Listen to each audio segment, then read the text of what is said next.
that the Stoics knew something no one is ready to hear. There's a reason why the Stoics didn't waste time complaining about what they couldn't control. It's not just about appearing calm or emotionless.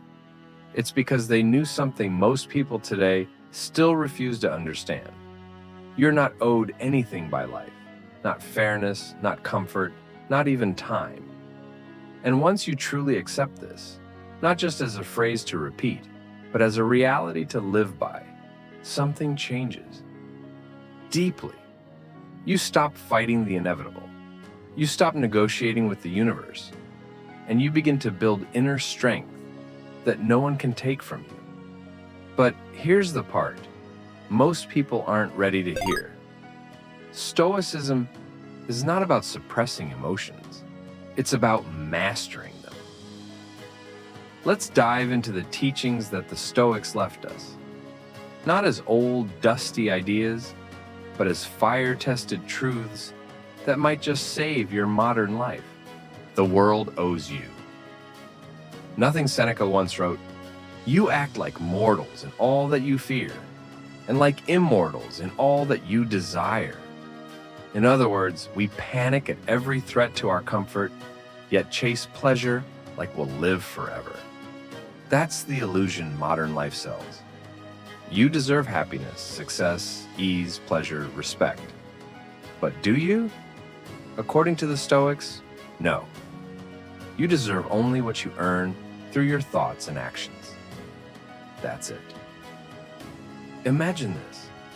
A man wakes up one day, checks his phone, sees bad news, and spirals into despair. Why is the world like this? Why can't people be better? But Epictetus would ask, why are you disturbed by what's outside your control? The Stoics knew complaining is a form of slavery. It means you've handed your peace over to external forces. The truth they held is simple, brutal, and liberating. Nothing outside of you is truly yours. Not your possessions, not your job, not your status, not even your body. Only your character, your choices, and your reason. Pain is not the enemy. Marcus Aurelius faced plagues, wars, betrayal, and the death of children.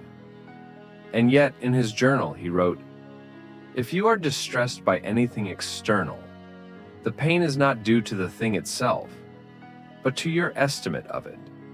And this, you have the power to revoke at any moment." This is not just philosophy. This is a weapon. Pain isn't the enemy. It's a teacher. The Stoics believe that hardship is not only inevitable, but necessary. Why? Because strength is never built in comfort.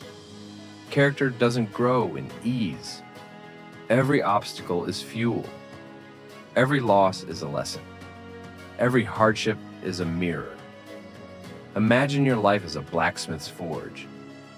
Every challenge is a hammer strike, and your soul is the metal. You can either shatter under pressure or become a blade. The myth of control. We chase it endlessly. We build routines, plans, goals, and safety nets. But what if the Stoics were right when they said, you control almost nothing? Not the weather, not the economy, not other people. And the more you try to control what's not yours, the more life will feel like chaos. But here's the paradox. When you surrender the illusion of control, you gain something much more powerful. Inner command. The command to choose your response, to choose your attitude, to stay grounded even when the storm hits. That's why Marcus Aurelius repeated to himself, you have power over your mind, not outside events. Realize this, and you will find strength. The moment you stop trying to control everything and focus only on mastering yourself, you become unshakable. Memento mori. Remember you will die now. Here's the lesson that terrifies most people. The Stoics meditated daily on death, not as fear, but as fuel. Memento mori. Remember that you will die. That time is slipping, that nothing is promised, not even your next breath. Seneca said, "It's not that we have a short time to live, but that we waste much of it." Death, to the Stoics, is the great clarifier. It strips away distractions. It reveals what matters. It kills excuses. Think of it this way. If you knew you only had 1 year left, what would change? Who would you forgive? What would you finally pursue? What would you stop tolerating?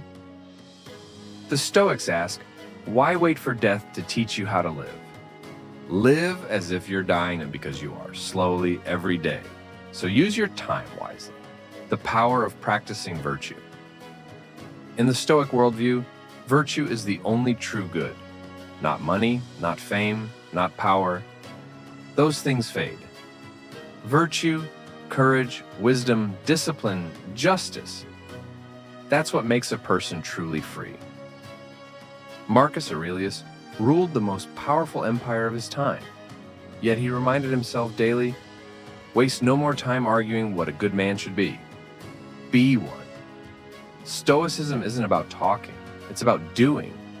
It's about showing up when it's hard, about choosing silence over drama, about acting with honor, even when no one's watching. And when you live like this, something strange happens. You become rare. You become someone who isn't ruled by impulse, someone who doesn't crumble under pressure, someone who doesn't need applause to feel worthy. You become powerful, not because you control the world, but because you control yourself. This is the truth few want to hear. So here's the truth the Stoics knew, that most aren't ready to accept. You will suffer, you will lose, you will die. But what matters is how you meet it all. Do you face it with fear and resistance, or with dignity, clarity, and courage? Stoicism isn't a trend. It's not a mindset hack. It's a way of living with radical responsibility. And when you start walking this path, you'll realize life doesn't get easier. You get stronger. So ask yourself, are you ready to stop complaining? Are you ready to take back your power? Are you ready to live like a Stoic? If this message stirred something in you, leave a comment sharing what hit you the hardest. And remember, this is Philosophy of Reality, where we don't sugarcoat life. We reveal the ancient truths that modern minds need more than ever.